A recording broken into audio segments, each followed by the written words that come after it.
Dans 20 minutes, le moteur du Panthéon n'aura plus de secret pour nous.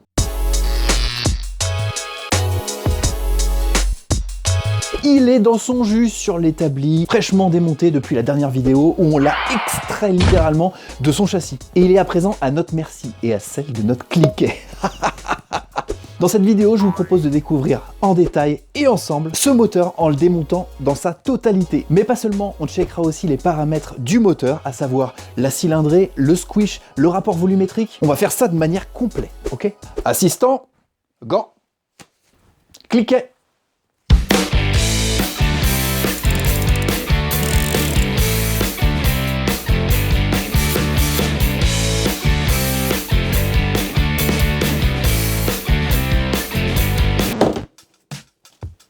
C'est une phase que j'affectionne particulièrement. Désosser mon moteur et le découvrir notamment, et surtout le restaurer, l'optimiser. Étape numéro 1, et c'est d'ailleurs une chose que j'aurais dû faire lors de la précédente vidéo, lorsque j'ai notamment enlevé la pipe d'admission, je vais pré-nettoyer le cadre pour enlever toute la couche de gras, de graisse, de poussière, enfin tout ce que ce moteur a rencontré sur la route et qui s'est colmaté au fur et à mesure des années pendant à peu près 10 ans sur le carter. Parce que j'ai pas vraiment envie, même si je vais tout démonter, tout nettoyer, mettre des saletés dans les roulements, dans les petites parties qu'on va vraisemblablement garder sur ce moteur. Donc on va faire un petit nettoyage de printemps, ça tombe bien, c'est le printemps depuis 4 jours. Je vais mettre un carton tout autour et ça tombe bien une deuxième fois puisque j'ai testé un vélo et quand on teste des vélos, on a des cartons puisqu'on a des emballages et c'est presque pour ça que je le fais, en prévision d'un démontage de moteur, en plus d'être un tout petit peu payé. Bref, on va s'y atteler tout de suite. Couche de gras, gare à toi. À tout à l'heure.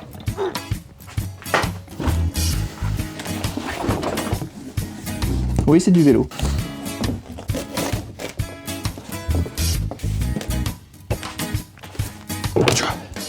Je vais revenir un tout petit peu en arrière. Je vais remettre les clapets pour boucher l'entrée. Je vais mettre 2 vis. Voilà, visser à la main, ça suffit. La crasse ne peut pas aller dans le bas moteur, ça c'est l'essentiel. Puis je mets pas le orange sur la vidéo. On enlève les petites durites qui traînent, là, qui nous dérangent. La durite de refroidissement qui va vers le carburateur. La durite de dépression qui permet, comme son nom l'indique, de créer une dépression dans la pompe à essence. On va la retirer aussi. La durite d'huile.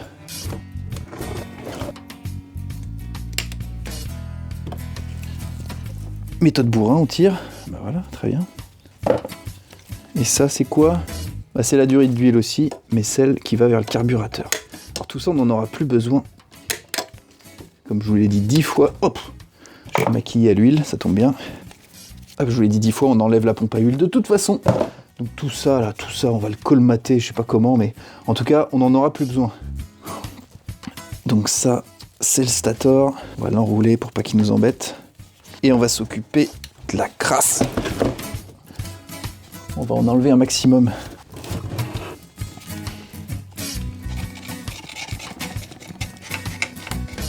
Wow.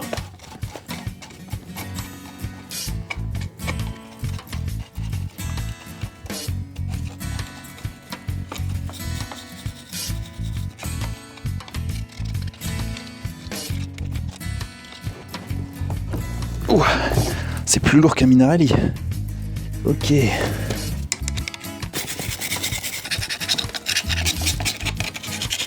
quoi ça?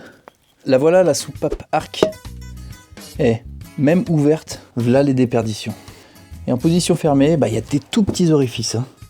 Juste de quoi laisser passer les gaz d'échappement. Ok, bon, je pense que ça fonctionnera mieux sans. Allez, passons à l'essence.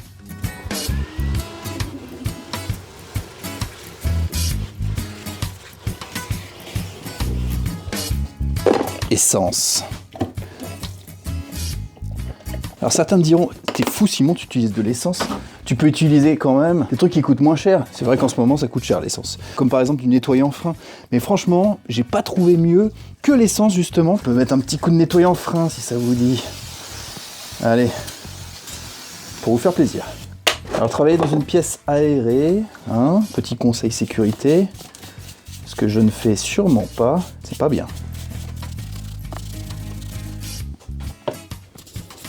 Voilà, c'est du gros, c'est du vite fait. Et je vous ai expliqué pourquoi je le faisais. Les mesures ici, on va en faire 3. La première, c'est la cylindrée. Et pour la cylindrée, il va falloir mesurer la course. La course, rien de plus facile. On enlève la bougie et on mesure avec le pied du pilier à coulisses la distance entre la position haute du piston et celle du point bas. Point mort haut, point mort bas. J'utilise toujours ma clé fétiche de la trousse à outils de la TDR. Oh, bah dis donc.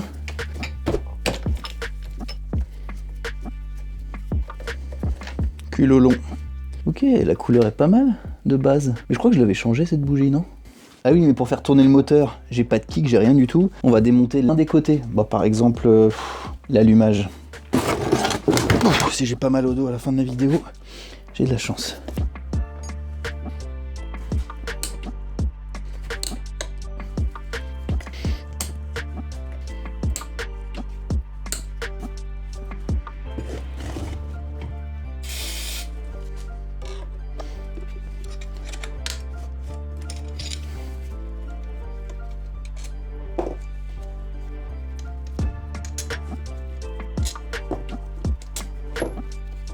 Stator, montre-toi.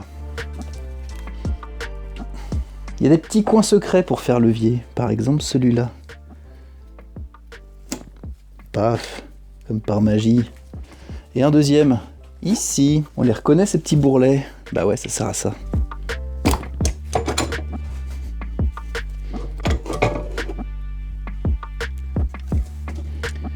Alors c'est un peu spécial, c'est pas comme on a l'habitude de rencontrer. On a le stator qui reste dans le carter, c'est comme ça, et on a le rotor qui lui est fixé sur l'arbre moteur. Bon, c'est tout le temps fixé sur l'arbre moteur et c'est celui-ci qui tourne, mais cette disposition n'est pas comme on a l'habitude de rencontrer, et notamment sur tout ce qu'on a déjà démonté, AM6, minarelli horizontal, vertical, on n'a pas ce genre de choses. Ça change. Au moins on va pouvoir tourner notre arbre moteur et ainsi mesurer les différentes valeurs que l'on souhaite chercher.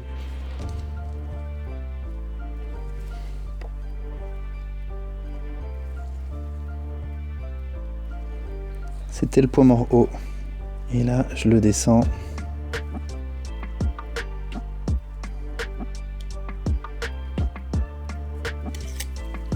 « 55,64 mm de course. » Pour en déduire notre course, il faut simplement maintenant mesurer le diamètre du piston. Ça, il faut enlever la culasse. Et ça nous permettra aussi, au remontage, de mettre un petit fil d'étain pour mesurer le squish.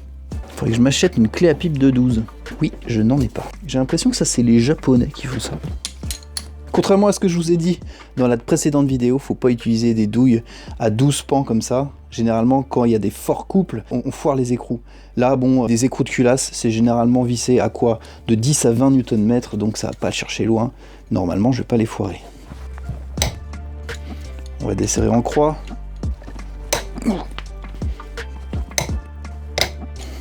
The last.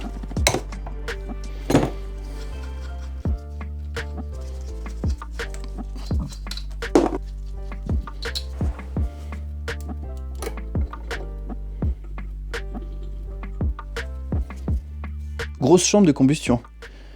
On va pas avoir beaucoup de compression, je sens. Je sais pas s'il existe d'autres culasses un petit peu moins bombées. Faudra chercher. Bonjour monsieur le piston. Alors on va mesurer déjà le diamètre de l'alésage.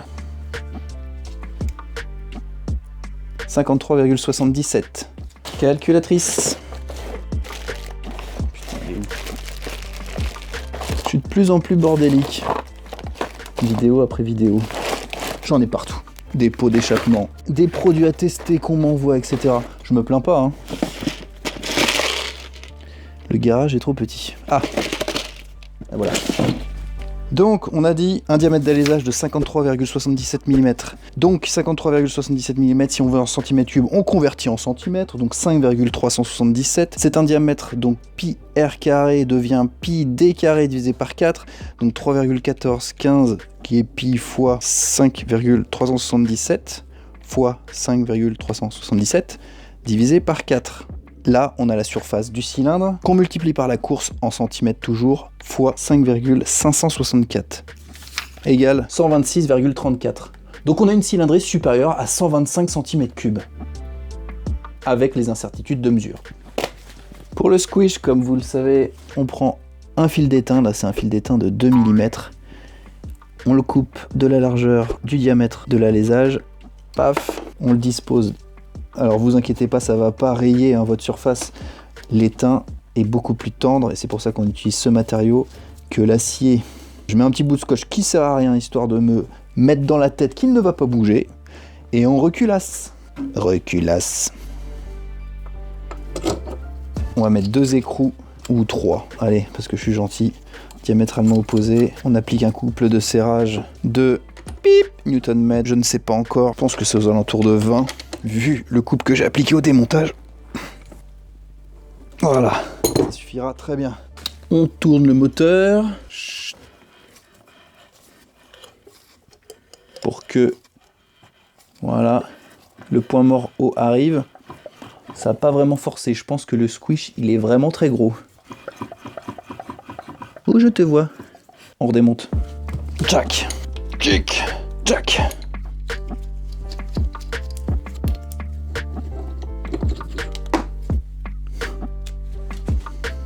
Qui est-ce qui avait raison?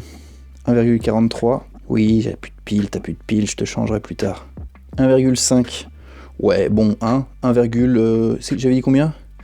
Bon, on va dire entre 1,45 et 1,5, donc 1,47. Allez. Bon, autant vous dire que le squish, là, il est optimisable, selon moi. 125 cm3. On peut aller jusqu'à, 1 mm de squish, ça ira. On passe au taux de compression.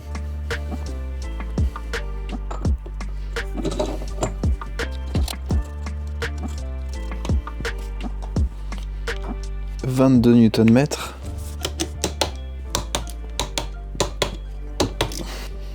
Pour mesurer le rapport volumétrique, le taux de compression, j'ai remis la culasse, c'est normal. On va positionner le moteur à sa verticale et on va procéder à la mesure de ce taux. Je l'ai expliqué dans cette vidéo, si vous voulez aller voir, vous êtes les bienvenus. Pour ça, il y a plusieurs solutions, je l'ai toujours fait à la seringue.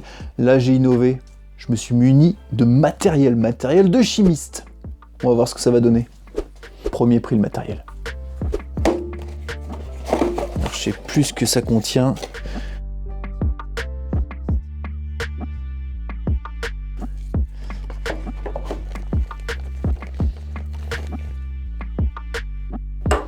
Voilà, ça c'est intéressant.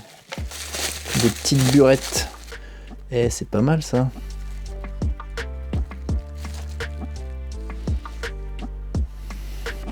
Position verticale. Tu bouges pas. Alors on va déjà positionner au point mort haut le piston. Voilà, à peu près. Tac, parfait, on y est. On va ensuite faire la petite mixture de mélange d'essence et d'huile pour qu'il soit assez visqueux, pour qu'il ne se répande pas au-delà des segments. La meilleure proportion trouvée était... Moi, ce que je préconise, c'est de mettre 4 volumes d'huile pour 1 volume d'essence. J'ai fait des essais, c'est la meilleure chose à faire. Eh bien, on va faire exactement ça.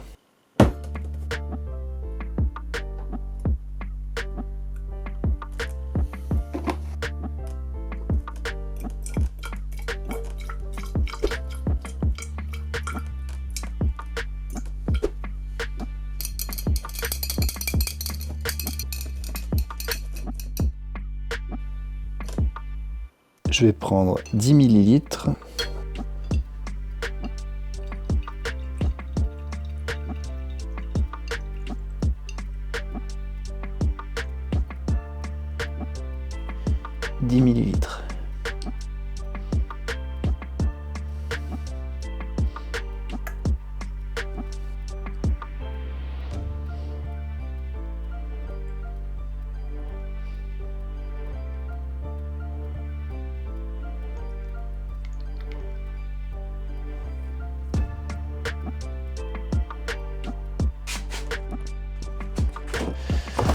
Bon, j'ai mis 20 ml de liquide, il me restait dans la deuxième burette 4,6 ml, donc ça veut dire que j'ai mis 15,4 ml dans la chambre de combustion. C'est un culot long, donc il faut enlever 2,4 ml à cette valeur injectée dans le haut moteur pour avoir le volume de la chambre de combustion une fois qu'on est au point mort haut. Ce qui nous donne, ça donne 13 ml pour la chambre de combustion. On a vu que la chambre de combustion était de 126 m3. Donc le rapport volumétrique, c'est 126, j'ai dit combien tout à l'heure? 64, 34, allez. Plus, c'est 13, divisé par 13 justement. Et on obtient 10,7 pour 1 de taux de compression, ce qui est pas top. Ça peut être optimisé. On pourrait largement augmenter ce taux de compression. Encore faut-il trouver une culasse qui convienne à ce type de moteur. Mais on peut chercher. Maintenant qu'on a les valeurs d'entrée de ce moteur, tel qu'il est d'origine, et bien maintenant on peut procéder à son démontage complet. On prend notre clé à cliquer et on y va. Ça me démangeait.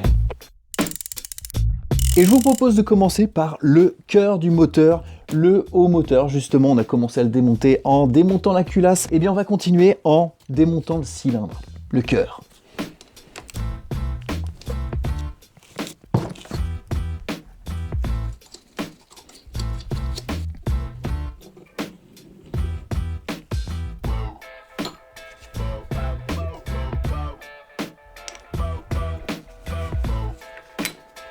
Le capteur de température ici, d'ailleurs sur ce scooter, a un asservissement qui déclenche le ventilateur au droit du radiateur.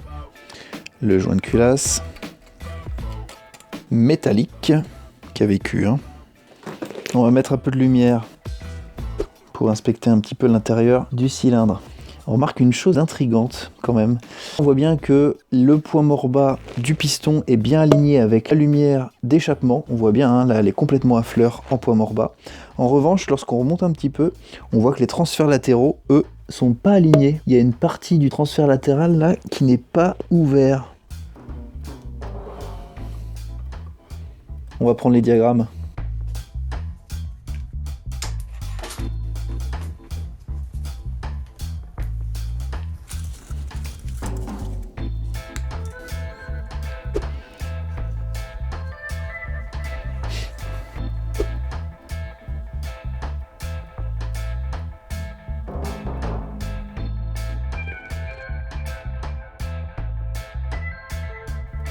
Plus 5.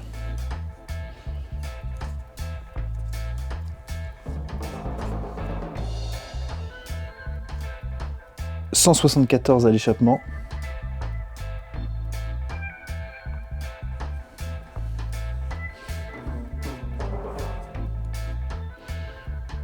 « 110, 174. » Des diagrammes très très bas. Ah, ça passe pas. Pour démonter le boulon là, il va falloir démonter le corps de la soupape arc. Allez, on s'y colle. On va s'arranger pour dévisser ça. Par contre, il faut le bloquer en rotation. Pour le bloquer en rotation, on va enfiler une tige de 5 mm à travers ce trou là jusqu'au trou derrière dans le carter. De cette manière, on va bloquer en rotation l'ensemble. Une tige de 5 mm, ça peut être un tournevis par exemple. Hop.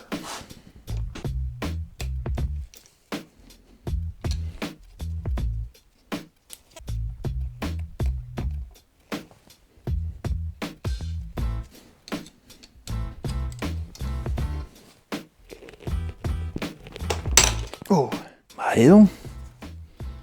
Faut pas foirer les empreintes là. Il doit y avoir du frein filet, hein. Sinon c'est Musclor, le monteur de chez Honda. Musclor c'est japonais, je suis pas sûr. Même pas.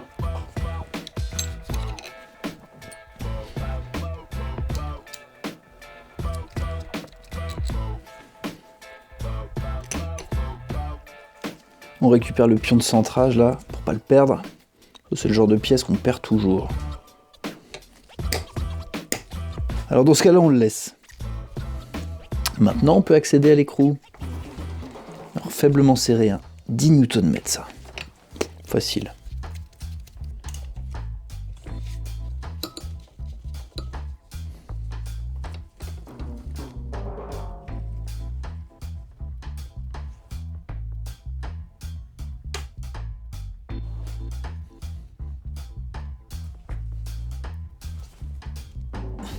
Bah alors, ça part pas.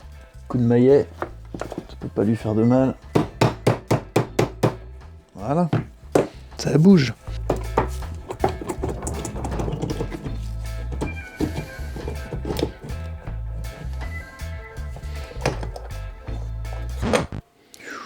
Ouh là là. Bah les segments sont fatigués. Non, vous en pensez quoi? En tout cas, le cylindre est nickel. Pas une trace d'amorce. Et on voit bien, hein, en inspectant simplement les traces, que taux de compression bas, eh bien ça se remarque tout de suite aussi ici. Hein. Le piston arrive très loin du haut du cylindre. On pourrait améliorer tout ça facilement. Donc on a 5 transferts, hein, 4 latéraux et 1 arrière. Ok. Belle bête. Donc là on voit bien qu'il y a de la combustion en dessous des segments, hein. Ça devrait pas du tout arriver, tout simplement parce que les segments doivent être tout simplement plus étanches. Il va falloir les changer, hein. D'ailleurs, il y a même des traces de combustion au niveau du creux là, du piston. Segmentation de toute façon à changer, hein. Ça paraît logique.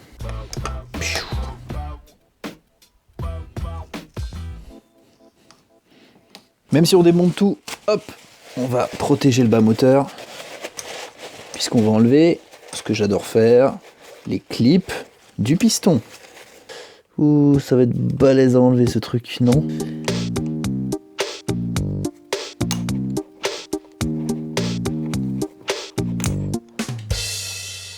Il a sauté, mais je l'ai retrouvé.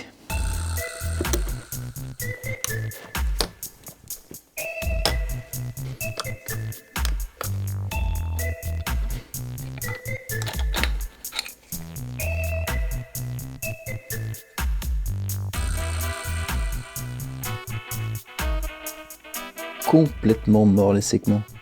Et je remarque un truc intéressant, c'est que le premier segment, lui, il n'y a pas de problème, il a encore son élasticité, il possède un degré de liberté normal. Le second, lui, est complètement bloqué à l'intérieur de la rainure. Impossible de l'enlever. Je vais essayer de faire un petit peu levier. Il était collé.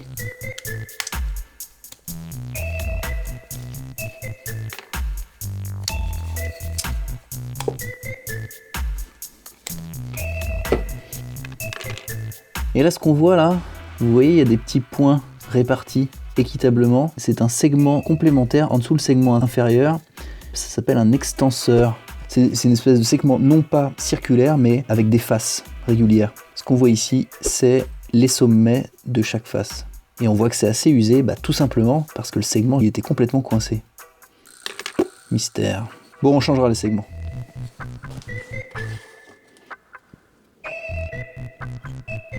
On va supprimer le papillon de la vanne arc dans le cylindre, puisque vraisemblablement on va garder le cylindre, et on va surtout supprimer cette bride, on va l'appeler comme ça, même si c'est pour la nature. Oh, ça sent le foirage de vis, ça. Il va falloir, avant de dévisser les vis, écarter les petites languettes. Ça va pas être facile. Oh, c'est pas simple ça. Si. Voilà, une. Ouf, si je me coupe pas la main avec ça, j'ai de la chance.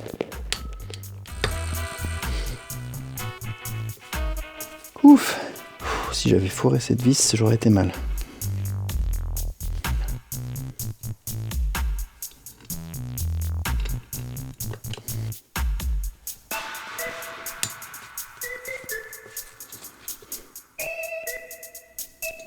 On va pouvoir retirer le papillon.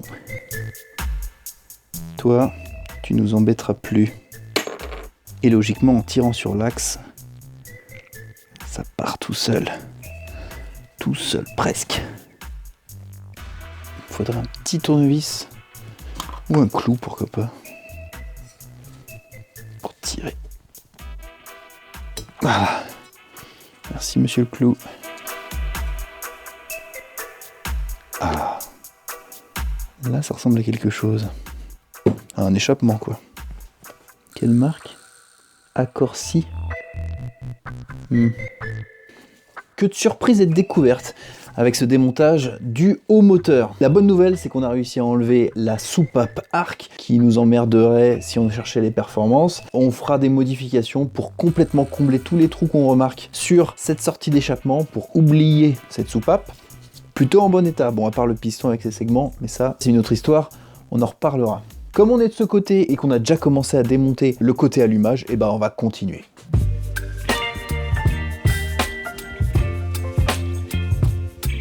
Dans ce carter d'allumage, il n'y a pas seulement l'allumage, le stator et le rotor. On remarque déjà l'entraînement du démarreur électrique, d'ailleurs on voit qu'il y a des petits copeaux là, d'où ça vient tout ça? Qui entraîne ce petit engrenage, qui entraîne par la suite la roue libre, qui tourne seulement dans un sens, et qui entraîne en rotation le moteur et son démarrage. Ici on remarque quoi? L'axe de la pompe à eau qui est entraîné par une courroie qui elle-même est solidaire de l'axe moteur. Concernant l'allumage, on remarque que l'allumage est déclenché par un capteur qu'on voit ici qui repère en permanence la position du rotor. Et qu'est-ce qu'il y a sur ce rotor qui permet de déclencher l'allumage? Pas de nouvelle, pas de nouveauté, une petite bande magnétique qui provoquera un créneau sur le signal du détecteur, et lorsque ce créneau s'interrompra, ce sera le signe pour l'allumage de se déclencher sur fond descendant ou sur fond montant, je ne sais pas, rien de nouveau, rien qui nous étonne. Démontage. Alors comme tout démontage de rotor, il va falloir bloquer en rotation l'ensemble. Bloquer en rotation l'ensemble, ça veut dire soit disposer, comme d'habitude, un dispositif de blocage, par exemple celui Easy Boost. Alors là par contre, ça va être coton, puisque le rotor il est complètement loin. Peut-être qu'on peut mettre des vis, on peut essayer comme ça, et aller chercher les creux au fond du rotor. Ou sinon, on utilise un système de blocage, une espèce de sangle qui permettent de bloquer en rotation l'ensemble. Bon, on fait quoi? Moi je tenterais bien l'outil universel Easy Boost pour voir si c'est vraiment universel. Par contre, il faut trouver des longues vis.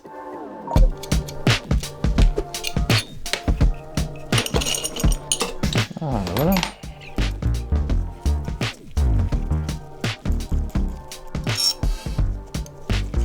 J'espère que l'écrou il est pas serré fort.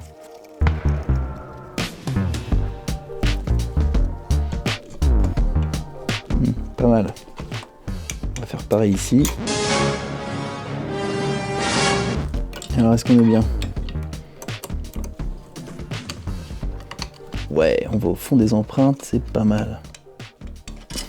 Allez, Easy Boost, ne me déçois pas. 19. Allez, j'y crois. On va se mettre dans l'autre sens. 8.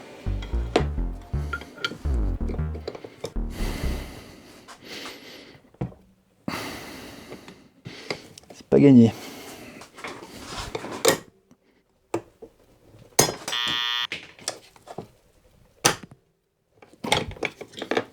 Bon. Ça marche pas vraiment. Comment on va faire? Ah, c'est trop grand. Et bah, ce qu'on va faire, c'est qu'on va pas s'avouer vaincu. Cet axe-là, c'est l'axe du vilebrequin. De l'autre côté, il y a un variateur. Et je suis sûr qu'on va trouver le moyen de bloquer ce putain d'axe côté variateur. Allez, on passe de l'autre côté. Si on n'y arrive pas...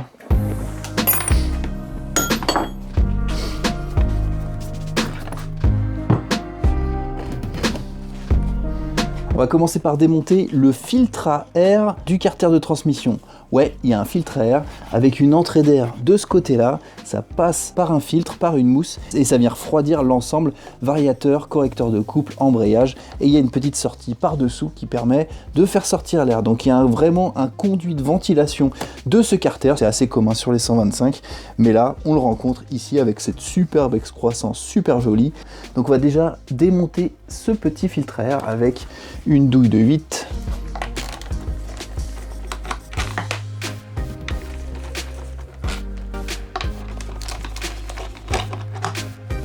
Qu'est-ce qu'il y a dans ce filtre à air? Comme je vous le disais, eh bien une mousse. Voilà, ça paraît logique. On soulève là et on accède à la mousse. Avec un petit nid d'araignée. Hein. Bon, on va nettoyer proprement ça plus tard. Là, c'est pas l'objet. Maintenant, occupons-nous du carter. Le carter, c'est pareil, c'est des écrous de 8, mais serré un petit peu plus.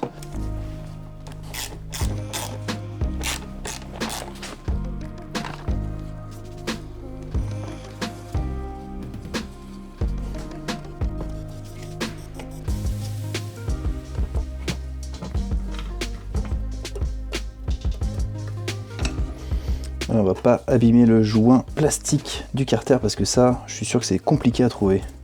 Là, c'est plutôt en bon état. Tiens, il a une drôle de forme cet embrayage. Alors qu'est-ce que ça donne? Ah oui, on va pouvoir le bloquer en rotation un peu plus facilement que de l'autre côté. Peut-être d'ailleurs que notre outil Easy Boost. Ouais, bon, ok. Et celui déjà utilisé, il est où? Tu te caches? Ah, est-ce que ça va passer? Ouais. Pas mal ça. C'est juste, mais c'est pas mal. c'est bien. J'ai certainement plusieurs personnes qui vont me dire, mais pourquoi tu n'utilises pas ta déboulonneuse? Alors, pour un couple de serrage de cet ordre-là, moi je pense que ça fonctionnera pas. Donc c'est pour ça que je reste sur du blocage standard. Voilà, alors là, pas mal. La pièce d'appui Easy Boost, appuie par terre. Donc on prend notre clé et on force. Tube magique. Allez.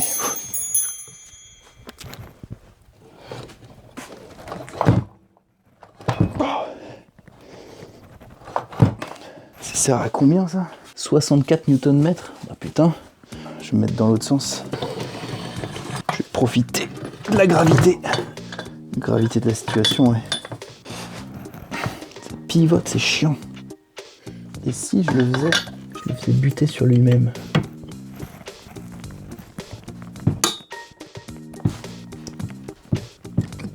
Oh, oh putain. Vous pouvez m'en envoyer une autre? Je la trouve sympa comme ça. Mais c'est la bonne solution. Il faut bloquer de ce côté-là, c'est sûr. Comment je vais faire? Alors je crois que Easy Boost m'avait envoyé un outil pour démonter mon X-Max avec des dimensions et des outils un petit peu plus costauds. On peut tenter. On rigole moins avec ça, hein. Plus de bras de levier, il n'y a pas de raison. Hop. Allez, Easy Boost. Ne me déçois pas une deuxième fois. Là, ça porte sur la cloche d'embrayage. C'est autoportant. Allez, on y retourne.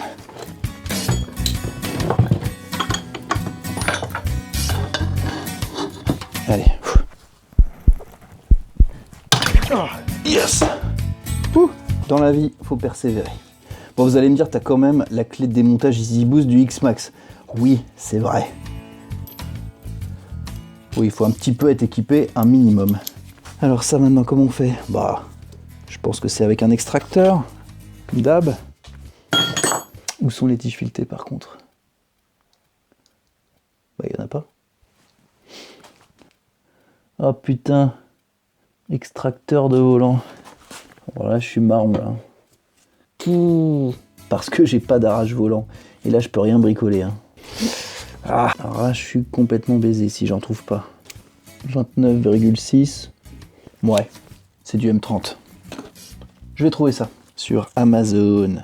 Buzetti, il fait ça. 18 € chez 50 Factory. Je pense que sur Amazon, ça ira plus vite. Buzetti. Ah, il y a une histoire de pas maintenant aussi. Oh putain. Est-ce que je vais réussir à compter les filets? M30, pas 1,25. Livré le 28 mars. Ouais, pas mal. 1, 2, 3, 4, 7,72 divisé par 4,5. 1,7 de pas. Je vais me planter. Bon, ça y est, c'est commandé. Je le recevrai jeudi. Dans 4 jours. Bon, on continue avec la partie variateur. On se laisse pas abattre. On continue.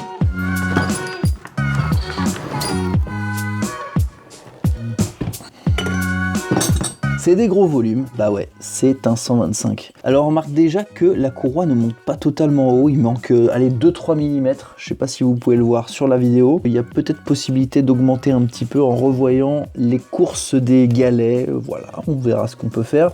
On a un galet central, tiens, pour garantir que la courroie ne saute pas trop, j'imagine que c'est pour ça. Je sais pas si ça sert vraiment. Et puis on a une forme d'embrayage, plutôt gros volume, grossier, bon. Pas très joli. Allez, on va démonter le variateur maintenant qu'on sait très bien comment on bloque le variateur avec la clé Easy Boost. Spécial 125, c'est quand même parfait. Il faut que j'ai quand même accès à l'écrou. Ouais, c'est possible. Elle est où ma barre? Ça, c'est quand il est tard, je perds tout. Ah, allez, on y retourne, on va tout casser. Ah non, tu te soulèves.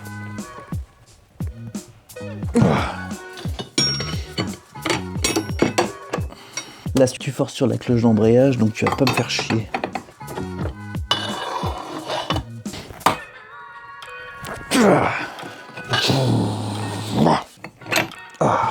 une bataille de gagner contre le Panthéon. Ah. Seul contre tous. Le plus compliqué dans l'histoire, c'est de les démonter pour la première fois. Après, on peut avoir le choix de le revisser un petit peu moins, parce que c'est quand même les coupes de serrage, c'est n'importe quoi. Sur les variateurs, sur les embrayages, c'est n'importe quoi. Ouh, avec un beau plat là. Une courroie, c'est marrant, elle ne va pas jusqu'en bas en fait. Peut-être qu'elle est de base ici. En tout cas, le variateur, il est en bon état. Donc on peut enlever la courroie, ça c'est une bonne chose. Et on va enlever le corps du variateur. Avec des gros galets. On va regarder les galets, d'ailleurs s'ils sont encore bons. Limite d'usure 22,5. Je vais le prendre dans le plat. Ça pue, ça. 22,3. Bah, ils sont morts. De base, 23,1. Ouais. Donc il va falloir trouver des galets, donc de 18 par 23. On va voir si ça se trouve dans le commerce. Des galets programmables, ce serait pas mal.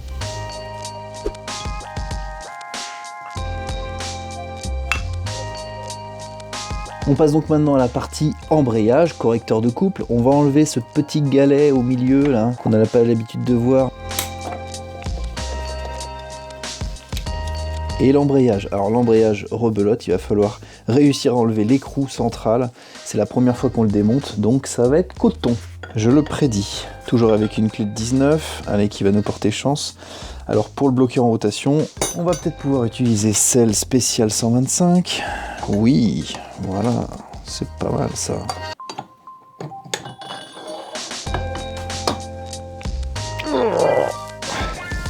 Voilà, tout doux.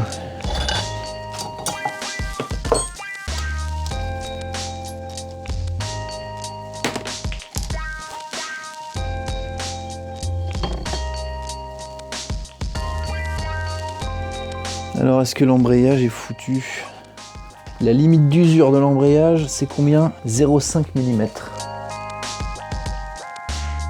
Ah, il est encore bon, 1,36 mm. On enlève l'ensemble, correcteur de couple et embrayage.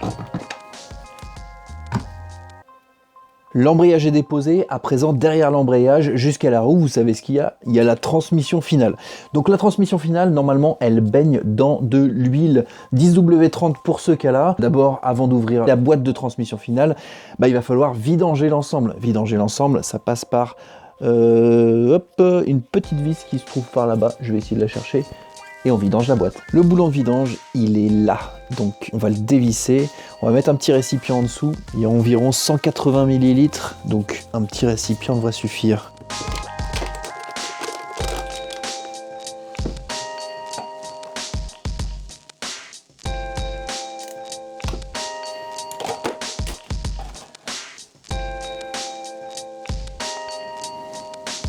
Ouh, c'est bien noir.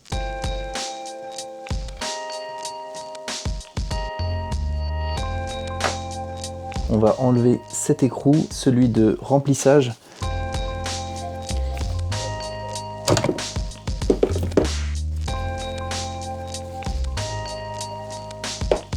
Bon, ça y est.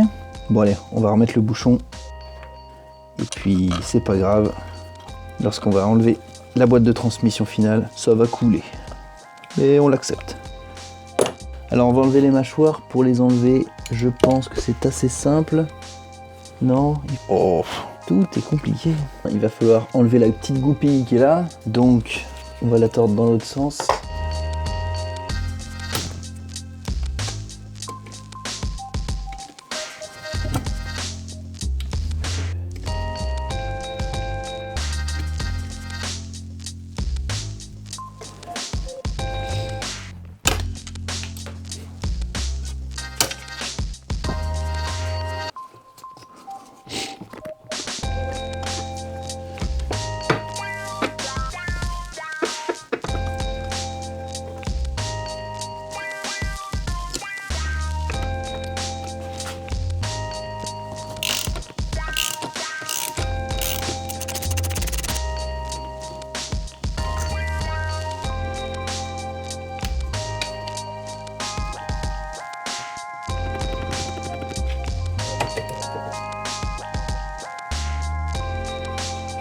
passe maintenant au carter de transmission finale.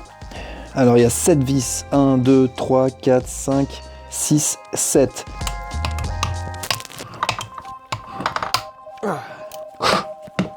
C'est du sport.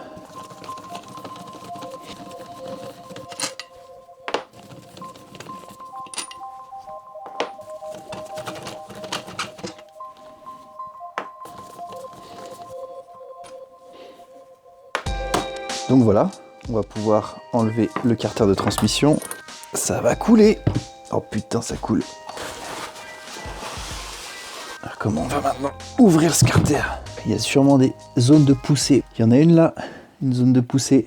Ça trompe pas.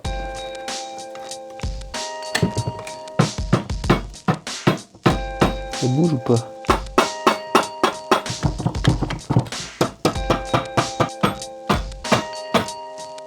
Que j'ai pas oublié une vis. Ça c'est la blague. On va vérifier. Eh putain.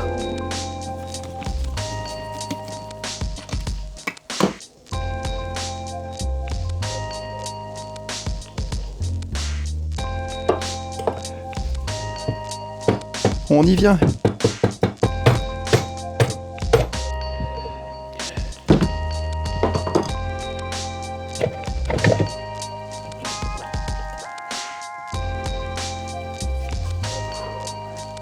En tout cas, les engrenages, comme d'habitude, hein, avant que ça casse, ils ont l'air parfaits. Oula, je sais pas si j'ai le joint par contre, j'espère que ça se trouve.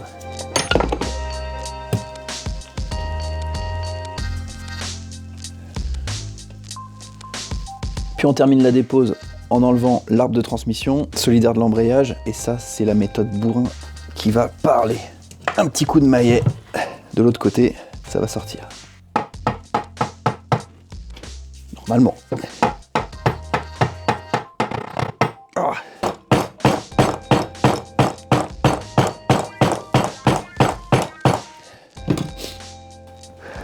Et si on le laissait? Je crois que ouais, ça vaut mieux.